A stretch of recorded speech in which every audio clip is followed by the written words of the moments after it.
नमस्कार दोस्तों। आज अपन बात करते हैं प्रस्तावना या उद्देशिका। प्रस्तावना क्या चीज़ है? देखो, भारत के संविधान है, इतना बड़ा संविधान है, उसके उद्देश्य क्या है, उसके स्रोत क्या है, उसको लागू होने की तिथि क्या है, ये चीज़ें अपने को पता कहाँ से चलती है? प्रस्तावना से चलती है। इस प्रस्तावना को अपन उद्देशिका भी कहते हैं। उद्देशिका क्यों कहते हैं? देखो, संविधान का निर्माण किसने किया था? संविधान सभा ने किया था। संविधान का निर्माण किसने किया था? संविधान सभा ने किया था। और संविधान सभा ने जो निर्माण किया था उस समय 13 दिसंबर 1946 को पंडित नेहरू ने एक उद्देश्य प्रस्ताव पेश किया था। उस उद्देश्य प्रस्ताव में था क्या कि भारत का संविधान कैसा बनेगा, भारत के संविधान की नेचर क्या रहेगी, भारत के संविधान की प्रकृति क्या रहेगी, या आगे भारत का संविधान किस तरीके से रहेगा, ये उद्देशिका में था। तो इसीलिए अपन प्रस्तावना को क्या कह सकते हैं? उद्देशिका भी कह सकते हैं। ये बात आती है पहले कि भारत का प्रस्तावना ली कहाँ से गई। देखो, सबसे पहले विश्व में अपने संविधान में प्रस्तावना को सम्मिलित करने वाला देश था अमेरिका। अमेरिका ने पहली बार अपने संविधान में इस प्रस्तावना को क्या किया था? सम्मिलित किया गया था। अब कई बार प्रश्न आता है कि भारत की प्रस्तावना ली कहाँ से गई थी। एक प्रश्न आता है, एक देश का नाम आता है अमेरिका और एक देश का नाम आता है ऑस्ट्रेलिया। बच्चे कंफ्यूज होते हैं, कंफ्यूज होने वाली कोई बात नहीं है। भारत की जो भी प्रस्तावना है वो ली कहाँ से की थी? अमेरिका से ली थी। लेकिन इस प्रस्तावना की जो भाषा है, ये भाषा अपन कहाँ से ली थी? ऑस्ट्रेलिया से ली थी। अगर प्रश्न आ जाए कि भारत की प्रस्तावना कहाँ से ली गई थी, तो प्रस्तावना ली गई है अमेरिका से। और प्रस्तावना की जो भाषा है वो कहाँ से ली गई है? भाषा ली गई है ऑस्ट्रेलिया से। एक संविधान के विशेषज्ञ हुए थे नानी पालकीवाल। कौन हुए थे? नानी पालकीवाल। इन्होंने इस प्रस्तावना को कहा था कि ये संविधान का क्या है? परिचय पत्र है। परिचय पत्र का मतलब होता है कि संविधान का ये क्या करवा रही है? परिचय करवा रही कि संविधान आगे कैसा रहेगा। तो अपन बाद में बात करते हैं कि भारत की जो प्रस्तावना है उसको संविधान में कब सम्मिलित किया गया था। देखो, एक मामला हुआ था 1960 में, और ये मामला फेमस हुआ था बेरुवारी विवाद के नाम से। किस विवाद के नाम से? बेरुवारी विवाद के नाम से। इस 1960 में ये बेरुवारी विवाद का जो मामला हुआ था उसमें सुप्रीम कोर्ट ने साफ साफ शब्दों में कहा था कि प्रस्तावना है वो क्या नहीं है? संविधान का भाग नहीं है।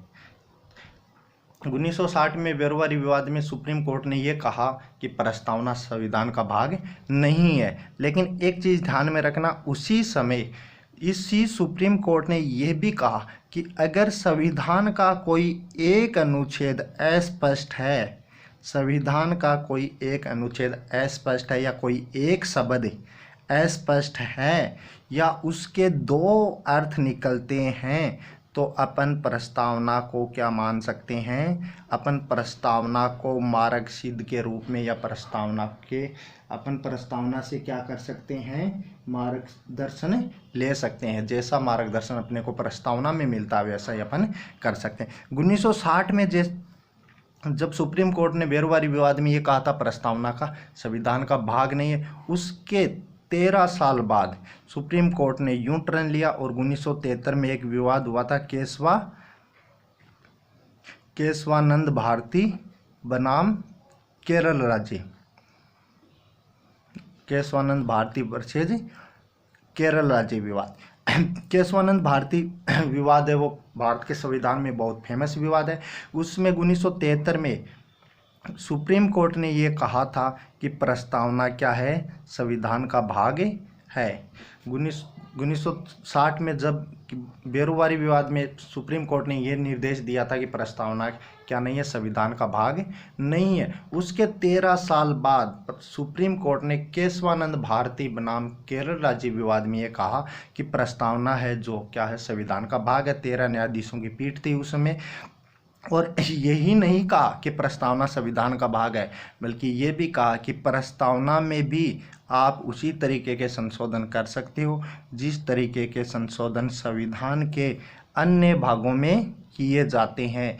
या जो अनुमति अपने को अनुच्छेद 368 देता है, या जिस भी किसी संविधान के भाग में अपने को संशोधन करना होता है तो अपन किसके तहत करते हैं, अनुच्छेद 368 के तहत संशोधन करते हैं। उसी तरीके से संशोधन करने होंगे। उसके बाद में एक 1994 का एक और मामला हुआ था, और वो हुआ था SR बॉम्बे विवाद। उसमें सुप्रीम कोर्ट ने ये कहा था कि प्रस्तावना है वो संविधान का क्या है, आधारभूत ढांचा है। प्रस्तावना क्या है, संविधान की आधारभूत संरचना है। प्रस्तावना क्या है, संविधान की आधारभूत संरचना। तो अपने को 3 बातें याद रखनी है। 1960 में सुप्रीम कोर्ट ने बेरोवारी विवाद में ये कहा कि प्रस्तावना संविधान का भाग नहीं है, लेकिन सुप्रीम कोर्ट ने साथ साथ ये भी कहा था कि प्रस्तावना में अगर संविधान में अगर किसी एक शब्द अगर अस्पष्ट है या कोई एक अनुच्छेद अस्पष्ट है, उसके 2 अर्थ निकलते हैं, तो अपन प्रस्तावना को मार्गदर्शन के रूप में काम में ले सकते हैं। 1973 में केशवानंद भारती बनाम केरल राज्य में सुप्रीम कोर्ट ने ये कहा कि प्रस्तावना है वो क्या है, संविधान का भाग है, और अपन प्रस्तावना में भी उसी तरीके के संशोधन कर सकते हैं जिस तरीके के संशोधन अपने को अपन में करते हैं, संविधान के अन्य भागों में करते हैं। और एक और विवाद हुआ था 1994 का SR बॉम्बे विवाद हुआ था। वह विवाद था कर्नाटक के मुख्यमंत्री के में, वहाँ पे राष्ट्रपति शासन लागू कर दिया गया था। तब सुप्रीम कोर्ट ने कहा था कि प्रस्तावना है वो क्या है, संविधान की क्या है, आधारभूत संरचना है। उसके बाद में अपन बात करते हैं भारत के संविधान के क्या स्रोत हैं। भारत के संविधान के स्रोत क्या है। देखो, भारत के संविधान अपन की प्रस्तावना जब भी पढ़ते हैं तो पहली लाइन है हम भारत के लोग। क्या लिखा हुआ है, हम भारत के लोग। इस लाइन से अपने को अर्थ निकलता है कि हम भारत के लोग, भले ही भारत के संविधान का निर्माण संविधान सभा के द्वारा किया गया होगा, लेकिन इसके जो स्रोत है वो कौन है, भारत की जनता है। तो एक अर्थ क्या निकलता है कि भारत के संविधान का निर्माण की जो स्रोत है वो कौन है, जनता है। या भारत के संविधान का निर्माण किसने किया, जनता ने किया, क्योंकि जनता के द्वारा चुने गए प्रतिनिधि ही किसके सदस्य बने थे, संविधान सभा के सदस्य बने थे। और एक और अर्थ निकलता है कि भारत में सर्वोच्च कौन है। देखो, ये विवाद हमेशा से है कि भारत में सर्वोच्च कौन है। भारत में न्यायपालिका सर्वोच्च है, भारत में राष्ट्रपति महोदय सर्वोच्च है, या भारत में संसद सर्वोच्च है। तो हम भारत के लोग, अगर अपन भारत की प्रस्तावना पढ़ते हैं तो उससे अर्थ निकलता है भारत में सर्वोच्च कौन है, भारत में सर्वोच्च जनता है। एक प्रश्न पूछा जाता है कि हम भारत के लोग, भारत शब्द प्रस्तावना में कितनी बार उल्लेखित है। बहुत बार प्रश्न पूछा जाता है। तो भारत शब्द भारत की प्रस्तावना में 2 बार उल्लेखित है। कितनी बार उल्लेखित है, 2 बार उल्लेखित है। हम भारत के लोग, भारत को पहली लाइन में 2 बार उल्लेखित है। तो कई बार प्रश्न आ जाए कि हम भारत शब्द प्रस्तावना में कितनी बार उल्लेखित है, तो 2 बार। आगे अपन भारत की प्रस्तावना पढ़ते हैं तो एक शब्द आता है भारत की प्रस्तावना में, लोकतांत्रिक। लोकतांत्रिक शब्द कहाँ लिखा गया है, लोकतांत्रिक शब्द भारत की प्रस्तावना में लिखा गया है। लोकतांत्रिक का मतलब होता है, लिंकन ने जो परिभाषा दी थी, पहली बार लोकतंत्र की परिभाषा दी थी कि जनता के द्वारा चुना गया शासक क्या कहलाता है, लोकतंत्र कहलाता है। तो लोकतंत्र का मतलब होता है कि भारत की जो सरकार है वो सरकार कैसी है। देखो, किसी भी देश में सरकार होती है तो सरकार 2 तरह की से चुनी जाती है, एक तो प्रत्यक्ष रूप से और एक अप्रत्यक्ष रूप से। जिस सरकार को जनता प्रत्यक्ष रूप से सीधे वोट दे के चुनती है वो कौन सी सरकार कहलाती है, प्रत्यक्ष सरकार कहलाती है। भले ही भारत की सरकार अप्रत्यक्ष रूप से चुनी जाती होगी, भारत में इसीलिए क्या कहते हैं, अप्रत्यक्ष शासन प्रणाली है। भारत की सरकार किसके द्वारा चुनी जाती है, जनता के द्वारा चुने गए प्रतिनिधि के द्वारा भारत की सरकार का चुनाव किया जाता है। तो भारत कौन सा देश है, लोकतांत्रिक राष्ट्र है। दूसरा जो शब्द लिखा हुआ है भारत की प्रस्तावना में वो क्या लिखा हुआ है, गणतंत्र। देखो, गणतंत्र का मतलब क्या होता है, गणतंत्र का मतलब होता है कि जिस देश का सर्वोच्च पदाधिकारी, किस देश का सर्वोच्च पदाधिकारी, किसी भी देश का सर्वोच्च पदाधिकारी अगर जनता के द्वारा चुना गया हो, भले ही वो प्रत्यक्ष रूप से चुना जाता हो, भले ही अप्रत्यक्ष रूप से चुना जाता हो, वह देश क्या कहलाएगा, गणतंत्र कहलाएगा। भारत में सर्वोच्च कौन है, सर्वोच्च पदाधिकारी कौन है? भारत में सर्वोच्च पदाधिकारी राष्ट्रपति है। भले ही जनता प्रत्यक्ष रूप से राष्ट्रपति महोदय को नहीं चुनती होगी, जनता के द्वारा चुने गए प्रतिनिधि राष्ट्रपति का चुनाव करते होंगे, लेकिन भारत के सर्वोच्च पदाधिकारी का क्या होता है? निर्वाचन होता है। इसलिए भारत कौन सा देश है? गणतंत्र राष्ट्र है। भारत में सर्वोच्च पदाधिकारी की बात कर ले तो भारत में सर्वोच्च पदाधिकारी कौन है? राष्ट्रपति है। भारत में सर्वोच्च पदाधिकारी की बात कर लें तो भारत में सर्वोच्च पदाधिकारी कौन है? राष्ट्रपति महोदय है। लेकिन भारत में सर्वोच्च बात कर लें, सर्वोच्च कौन है? तो भारत में सर्वोच्च कौन है? जनता है। प्रश्न आ जाए भारत में सर्वोच्च कौन है, तो सर्वोच्च कौन हो गई? जनता होगी। और सर्वोच्च पदाधिकारी की बात कर ले तो सर्वोच्च पदाधिकारी कौन हो गए? राष्ट्रपति होगी, राष्ट्रपति महोदय देंगे। कई बार प्रश्न आता है कि भारत, देखो भारत 15 अगस्त 1947 को भारत क्या हो गया था? आज़ाद हो गया था। लेकिन भारत आज स्वतंत्र भारत था, लेकिन भारत गणतंत्र नहीं था। 15 अगस्त 1947 को भारत स्वतंत्र जरूर था, लेकिन भारत गणतंत्र नहीं था। क्योंकि भारत गणतंत्र कब बना? क्योंकि भारत का सर्वोच्च पदाधिकारी, भारत के प्रथम राष्ट्रपति राजेंद्र जी ने शपथ ली थी 26 जनवरी 1950 को और अपना कार्यभार संभाला था। उसी दिन भारत कौन सा राष्ट्र बना था? गणतंत्र राष्ट्र बना था या गणतंत्र देश बना था। तो कई बार के जब भी कोई व्यक्ति कहे मैं स्वतंत्र भारत की बात कर रहा हूँ, तो वो अगला बात कर रहा है 15 अगस्त 1947 की, और वह कहे कि मैं गणतंत्र भारत की बात कर रहा हूँ, तो वो बात कर रहा है 26 जनवरी 1950 की। 26 जनवरी 1950 को पहली बार राजेंद्र जी ने कार्यभार संभाला था। उसी के उपलक्ष्य में भारत कौन सा राष्ट्र बन गया था? गणतंत्र राष्ट्र भी बन गया था। उसके बाद में अपन बात करते हैं, एक और शब्द आता है पंथ निरपेक्ष। पंथ निरपेक्ष का मतलब होता है कि भारत की जो सरकार है, भारत की सरकार का कोई पंथ नहीं होगा। सरकार जो भी है उसका कोई पंथ नहीं होगा, या भारत की जो भी सरकार होगी वो पर्टिकुलर किसी पंथ को बढ़ावा नहीं देंगे। एक शब्द आता है धर्मनिरपेक्ष। देखो धर्म का मतलब होता है सत्य से, धर्म का मतलब होता है सत्य से। मतलब भारत की जो भी सरकार होगी वह पर्टिकुलर किसी धर्म विशेष को बढ़ावा नहीं देगी, किसी भी धर्म विशेष को बढ़ावा नहीं देगी। मान लो कि किसी एक धर्म को बढ़ावा भारत सरकार नहीं दे सकती, सभी धर्मों को क्या मानेगी? समान देगी। या अपन ये कह सकते हैं कि भारत में जो भी धर्म है वह समान संरक्षण राज्य से प्राप्त कर सकते हैं। एक और शब्द आता है आगे, कौन सा? समाजवाद।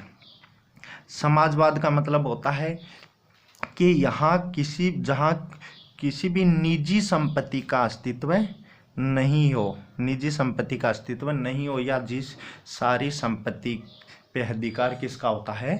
सरकार का होता है। भारत में पर्टिकुलर निजी संपत्ति का अस्तित्व में नहीं आया। तो ये तो भारत के संविधान के क्या थे? स्रोत थे। आगे बात करते हैं अपन भारत के संविधान के उद्देश्य क्या थे। भारत का जो संविधान बनाए गए थे उसके उद्देश्य क्या रखे गए थे। तो उद्देश्य में अपन बात करते हैं तो अपन जब भी देखते हैं तो भारत के संविधान में पहली बार बात आती है न्याय की। भारत के संविधान में न्याय, प्रत्येक व्यक्ति को न्याय प्रदान की गई है और हर व्यक्ति को 3 तरह की न्याय प्रदान की गई है। पहली न्याय प्रदान की गई सामाजिक, हर व्यक्ति को सामाजिक न्याय प्रदान की जाएगी। भारत में प्रत्येक व्यक्ति को आर्थिक न्याय प्रदान की जाएगी और भारत के प्रत्येक व्यक्ति को राजनीतिक न्याय प्रदान की जाएगी। ये भारत की प्रस्तावना में न्याय शब्द का उल्लेखित है, या भारत में हर व्यक्ति के न्याय की बात करता है कि हर व्यक्ति को सामाजिक, आर्थिक व राजनीतिक न्याय प्रदान की जाएगी। ये जो न्याय है ये भारत की प्रस्तावना के अलावा अपने को संविधान में और कहाँ प्राप्त होती है या कहाँ उल्लेखित है। तो अपन जब भी नीति निर्देशक तत्व पढ़ते हैं तो नीति निर्देशक तत्व में अनुच्छेद 38 पढ़ते हैं, तो ये भी बात अपने को किसकी करता है? न्याय की करता है। आगे प्रस्तावना का उद्देश्य है कि भारत के में प्रत्येक व्यक्ति को क्या मिलनी चाहिए? स्वतंत्रता मिलनी चाहिए। देखो स्वतंत्रता जैसे अपन अनुच्छेद 19 पढ़ते हैं तो अपने को 6 तरह की स्वतंत्रता वहाँ प्रदान की गई है, लेकिन भारत की प्रस्तावना में भी अपने को क्या मिलती है, स्वतंत्रता प्रदान की गई है। और कितने तरह की स्वतंत्रता प्रदान की गई है, 5 तरह की स्वतंत्रता प्रदान की गई है। कौन कौन सी स्वतंत्रता, विचार की स्वतंत्रता, अभिव्यक्ति की स्वतंत्रता, विश्वास की स्वतंत्रता, धर्म की स्वतंत्रता और उपासना की स्वतंत्रता। कि भारत में प्रत्येक व्यक्ति को अपने विचार, अभिव्यक्ति, विश्वास, धर्म या उपासना की स्वतंत्रता प्रदान की गई है। आगे अपन इसके उद्देश्य देखते हैं तो अपने को क्या मिलती है, समानता। प्रत्येक व्यक्ति को देखो अवसर व प्रतिष्ठा की समानता, अवसर व प्रतिष्ठा की समानता। समानता अपने को भारत की प्रस्तावना के अलावा अपने को अनुच्छेद 16 पढ़ते हैं तो भी अपने को समानता प्रदान करता है, अवसर की समानता। उसके बाद में एक शब्द आता है बंधुत्व। बंधुत्व जो शब्द आता है, कई बार प्रश्न पूछा जाता है कि समानता, स्वतंत्रता व बंधुत्व कहाँ से लिया गया है। तो ये लिए गए हैं फ्रांस से। कहाँ से लिए गए, फ्रांस से। ये तीनों ही शब्द फ्रांस की क्रांति के नारे हैं। बंधुत्व, समानता व स्वतंत्रता कहाँ से लिए गए हैं, फ्रांस से लिए गए। इसके आगे अपन पढ़ते हैं तो भारत के संविधान जब अपन पढ़ते हैं तो लास्ट में लिखा हुआ आता है कि भारत के संविधान को लागू करने की तिथि क्या है।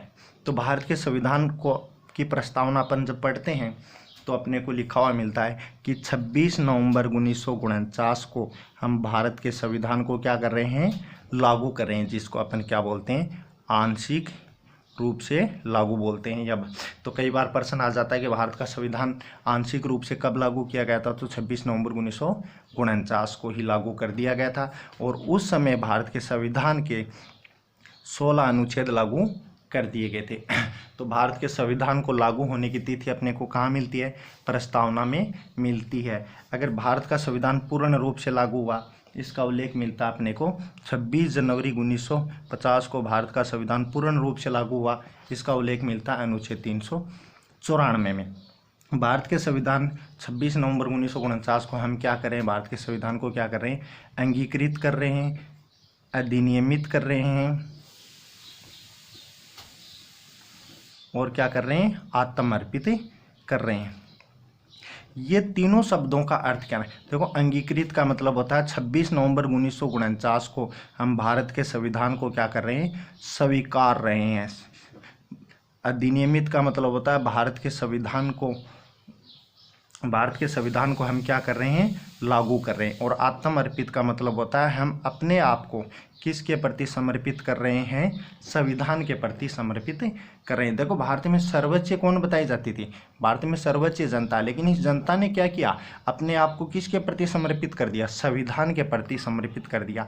कि आज 26 नवंबर 1949 से हम कोई ऐसा कार्य नहीं करेंगे जो संविधान के खिलाफ हो या संविधान का उल्लंघन करते हो। तो इस जनता ने अपने आप को किसके प्रति समर्पित कर दिया, संविधान के प्रति समर्पित कर दिया।